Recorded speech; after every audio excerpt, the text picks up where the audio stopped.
রাতের অন্ধকারে কুসুমের সঙ্গে লুকোচুরি করে চুটিয়ে রোম্যান্স করতে গিয়ে এবার বাবার কাছে হাতে নাতে ধরা পড়ে গেল আয়ুষ। বন্ধুরা, ভিডিওটা লাইকতে দেখতে থাকুন। যে মুহূর্তে কিনা সমস্ত লোকেরা বাড়ি শুদ্ধ ঘুমিয়ে পড়ে, তার সুযোগটাকে কাজে লাগিয়ে আয়ুষ যখন কিনা কুসুমের কাছে গিয়ে কুসুমের অভিমান ভাঙিয়ে যখন বলতে থাকে যে কুসুম, তুমি বিশ্বাস করো, কোনো মতেই আমি ওই ঋষভ নামক ছেলেটার গায়ে হাত তুলতাম না যদি না ও তোমাকে এবং শঙ্কর কাকাকে নিয়ে বাজে মন্তব্য নাই বা করতো। ঠিক সেই সময় কথা বলা মাত্র কুসুম বলতে থাকে যে আচ্ছা চৌধুরী সাহেব, এরকম করে সমস্ত ধরনের বিপদ আপদ থেকে, এরকম কথাবার্তা থেকে আপনি আমাকে সবসময় কি করে রক্ষা করবেন বলুন তো? আজই হোক না কেন, সে তো আমার নিজের জায়গাটাই বুঝিয়ে দিয়েছে এবং ভুলটা তো আমার বাবার ছিল। সেই জায়গায় দাঁড়িয়ে আপনি ঋষভবাবুর গায়ে হাতটা তুলে কিন্তু মোটেও ঠিক কাজ করেননি। ঠিক সেই সময় আয়ুষ যখন কিনা কুসুমের মুখে হাত দিয়ে বলতে থাকে যে আজকের পর থেকে এরকম কথা তুমি কোনোদিনও বলবে না, আমি আমার জীবনটা অবধি তোমার জন্য উৎসর্গ করে দিতে রাজি আছি।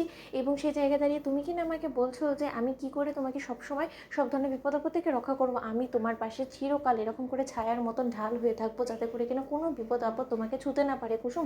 ঠিক সেই সময় গাঙ্গুলি হাউসের দরজা খোলা দেখা মাত্রই হঠাৎ করে রাজশেখর গাঙ্গুলি যখন বলতে থাকে যে ইন্দ্রাণী তো ঘুমিয়ে পড়েছে, ওকে আর টাকাটা ঠিক হবে না, কিন্তু আমি বরং যা কাজ করি, গার্ডেনে গিয়ে একটু হাঁটাহাঁটি করে আসি। যদি আমার গার্ডেনে একটু হাঁটাহাঁটি করে আসে, তো আমার যদি একটু চোখে ঘুম ধরে, তাহলে বরঞ্চ গিয়ে ঘুমিয়ে পড়বো।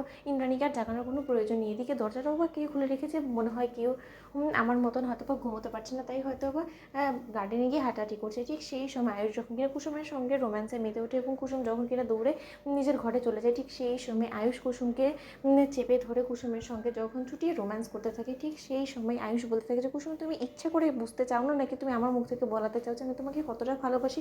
তাহলে সমস্তটা তুমি যদি বুঝেই থাকো, তাহলেও তুমি আমাদের ভালোবাসাকে স্বীকার করতে কেন চাইছো না বলো তো? কিসের তো তোমার আপত্তি বলো? ঠিক সেই সময় কুসুম যখন কিনা বলতে থাকে যে ছোটো সাহেব, আপনার কি মনে হয় বলুন তো? আপনি যে ভুল পথে এগোচ্ছেন, সেই ভুল পথে যে আপনি এগোচ্ছেন সেটা জেনেও আমি আপনার সেই ভুলটাকে প্রশ্রয় দিব বলে আপনার অন্তত মনে হয়?